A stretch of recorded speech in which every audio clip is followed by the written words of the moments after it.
Hey, this is Vorph from Samael, and you're listening What's Metal Radio Show. So, you survived COVID. That's good to see. Good to hear. Most of us, actually. Yeah. Is it? Yeah. Yeah, but the band members doing good.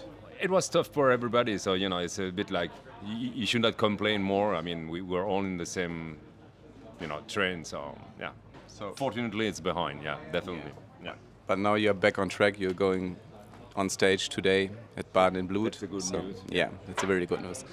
So, the gap between Lux Mundi and Hegemony was like 6 years. So from Hegemony to now, it's also 6 years. So can people expect some new outputs from Summer? We are on it. We are on it right now. I mean, we've been on it for a while, but now it's getting closer. I mean, we start recording certain stuff. I mean, so I don't know. We had this discussion before. We were really aiming for a release in 2024.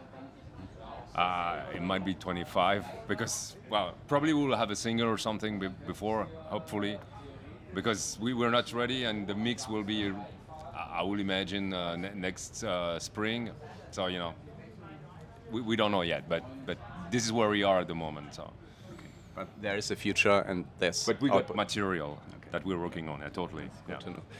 I would like to go back in time a little bit because last time I saw you don't believe it, but it was, I guess, 97 during the Full of Hate festivals with Entombed and Obituary.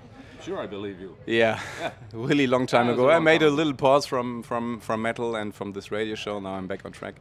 The first time I saw you was 93 with Cannibal Corpse, Desultory. Yeah. I don't know if you remember that time. Do you I have? believe it was 94 because we were touring for Ceremony of Opposites. I think we did like some shows in America, like 23 shows, and then we did the whole tour in Europe. That was like a long run. Yeah. But it was nice. It was really nice. I still remember that tour.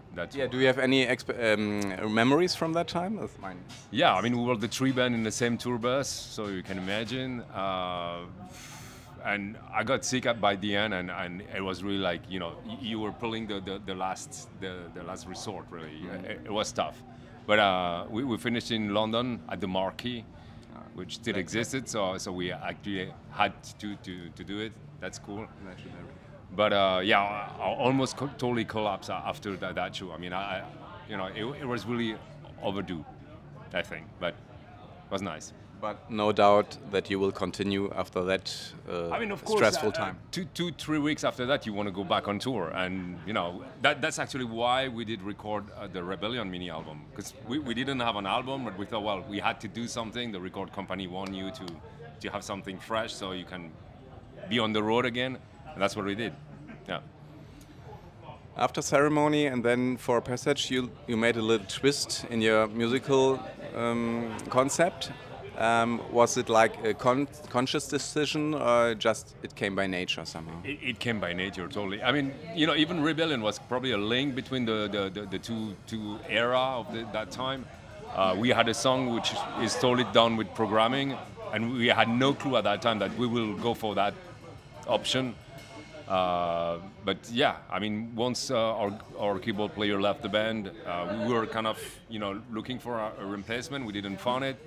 And Xi said, well, I can do this, but, there's no way I will let somebody else do my drumming. So that's why we came with the drum machine, and we stick to that version. And I'm happy with it. I mean, it's different, and we're still happy with that formula. It doesn't please everybody, but I think it works. It works live, it works in studio, and yeah. I guess people are still into the two sides, if you can say this, of Samael. I've seen at the merchandise booth you still have you can buy the Worship Hymn CD, stuff, so yeah. you don't deny your past by I mean, this is what made us, so no, we don't. And actually, we had a project that we did a few years ago, and I think we did like 7 shows. It was called Worship and Ritual, and it was only the 2 albums.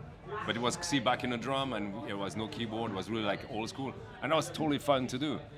So we enjoyed that. But then Xi thought, well, okay, I'm done with this, So the project is kind of hanging somewhere. I don't know, but it was fun to do for the moment. Yeah. Talking about your different labels, you at first you were on Osmosis, Yeah. I guess, Yeah. and then you switched to Century, and then Napalm. Then Nuclear Blast, and then Nuclear Blast, and then Napalm. we were on Regain for Renault Flight in Europe. We were with Nuclear Blast for America, but for Europe was Regain. And yeah. And now we were in Napalm and we were totally happy. I mean, we were happy with Nuclear Blast too. It's just like, it was so much a big structure that, you know, after a month or two, your album is out, they ask you, when's going to be the next one? And you're like, nah, well, okay. I mean, we need to find a label that kind of work the album on a very long term. Because we try to pact an album with songs that we think are really worth. And it's a shame that you had to jump to the next one when you haven't finished promoting that one. And there are songs you want to play, and you know. So yeah, we never know what's the future hold. But I think we're happy with Napalm, and the next album we for sure will be with them. So.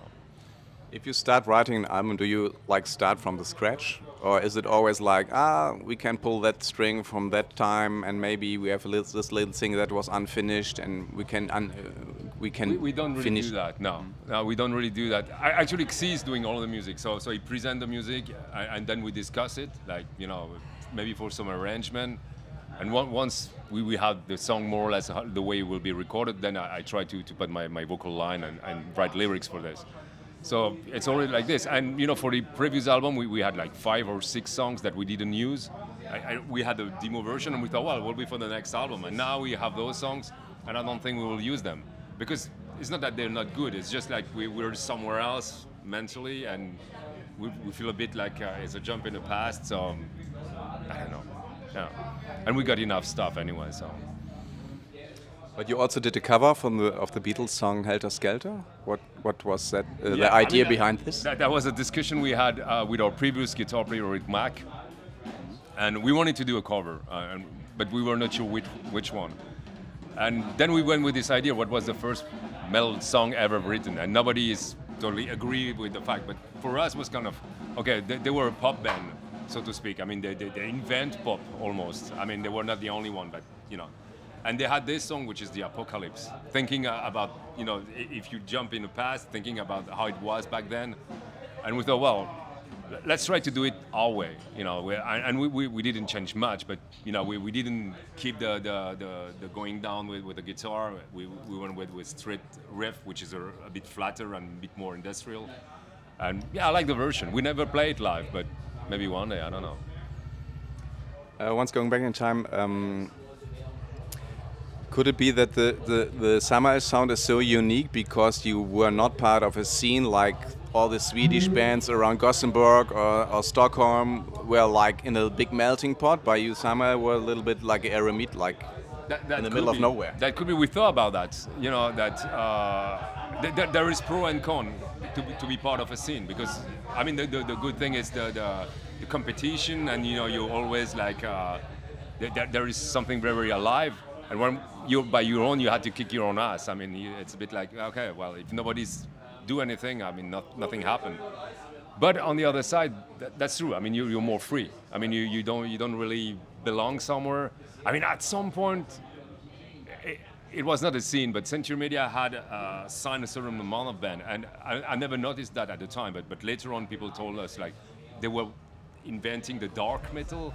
You know, thinking about Tiamat, The Gathering, Moonspell, who else was, you know, those bands, and we didn't belong there, but we were at the same time. So yeah, I mean, even Rotting Christ, they had 2 albums produced by Xi, which were a little more toward a metal rock dark version than what they're doing now.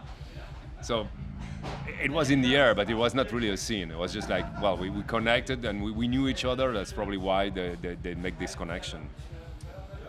Talking about bands or music that does fit to Samael, if you could choose a perfect lineup for a Samael headlining tour or show, what bands would you pick? Bands, you mean? Which bands would you pick? I got no idea. I mean, you know, or maybe a contrast, like.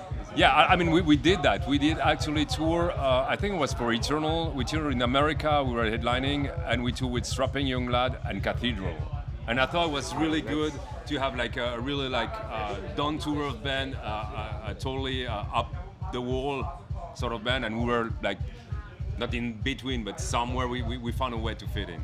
And I think it was a great I love those kind of lineup, which it's totally different, but there is a connection. I mean, there are bands that are really into what they're doing. They're not just the flavor of the moment or thing like this. Yeah. Okay, final question. Our show is called What's Metal? What is metal for you? Is it a music, just a music, or more lifestyle, or? It's the whole deal. It's the whole deal. I mean, it had changed a lot because it was more easy to say back in the days. You know, that there were. I mean, before Judas Priest, there were no dress code, so to speak. I mean, they kind of came with the whole idea, and not everybody is on the same page, but there was something. I mean, you can tell when you see Metalhead usually. Nowadays, not so sure. Sometimes, you know, you might be surprised. I mean, they might actually come from another scene. And there were a lot of crossover between hardcore, even punk back in the days. So, I don't know, but I think there's a sense of community, and there's a sense that the music is leading the whole idea. And yeah, it's music first, and then party, and then friends, and then, but it's kind of, and yeah, it's the best of both worlds, really. You know, I'm listening to other type of music, and I go to other type of concert, but you never find this sense of community that you found in a metal show. Never, ever. What's the core of your music? If you go to a concert, what would you choose? Or is it like all variety of hard music? Yeah, I mean, not even. I mean, I listen to a lot of classical music, piano mainly, even though I'm not a piano player. But well, you know, there is a lot of chords.